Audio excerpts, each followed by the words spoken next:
kita bayar penat lelah kita bekerja sebulan. Cuma nak beli emas melalui syarikat Public Gold, nak buat tabungan, tuan-puan mesti ada akaun sendiri. Tak boleh guna akaun saya.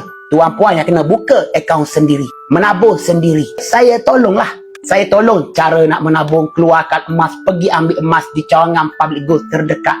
Saya tolong semua. Jangan risau, saya tak akan tinggalkan. Bawah bimbingan saya terkiah-kiah. Tuan-puan, saya dah melebihi 3 tahun bimbing masyarakat menabung emas. Alhamdulillah setakat ini, bawah bimbingan saya yang keluarkan emas fizikal semuanya dapat emas. Malah 80%, 90% mereka yang bermula awal dah pun dapat keuntungan. Ramai sangat yang ucap terima kasih kerana ajak mereka menabung emas. Kenapa? Sebab mereka tak boleh menyimpan dalam bentuk duit. Tapi apabila mereka mula menabung emas, simpan 100 sebulan, 1 gram 1 bulan, mereka sedar boleh pun menyimpan.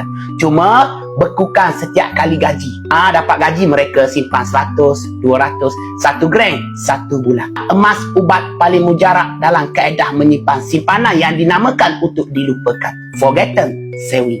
Jadi kalau tuan-puan ada penyakit boros dalam diri, jangan terus menyimpan dalam bentuk duit. Ubati dengan tabungan emas. InsyaAllah kita dapat kurangkan, at least mengurangkan sifat boros dalam belanja. Kita dapat kawal.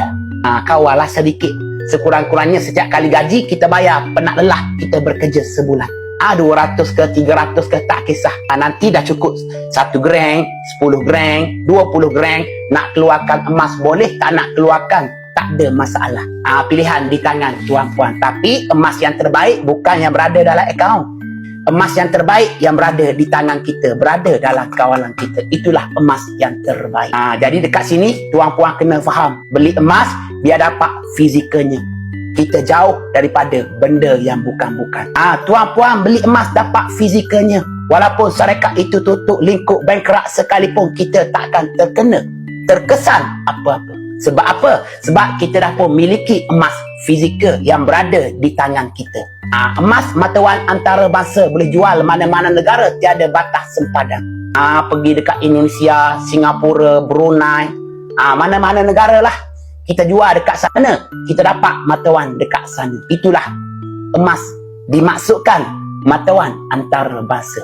Jadi tuan-puan tak payah takut simpan emas. Ada emas tentu-tentu kita ada duit. Ada duit belum tentu kita ada emas. Ada emas tentu-tentu kita ada duit. Kita ada duit. Aset mudah cair, aset mudah alih. Belum ada lagi akaun emas. Nak saya bantu nak mula menabung emas dengan cara yang betul. Buat dengan ilmu. Kita sama-sama belajar untuk ubah keuangan diri, keluarga kepada lebih baik. Mesti ada akaun sendiri. Menabung dalam akaun tuan-puan sendiri.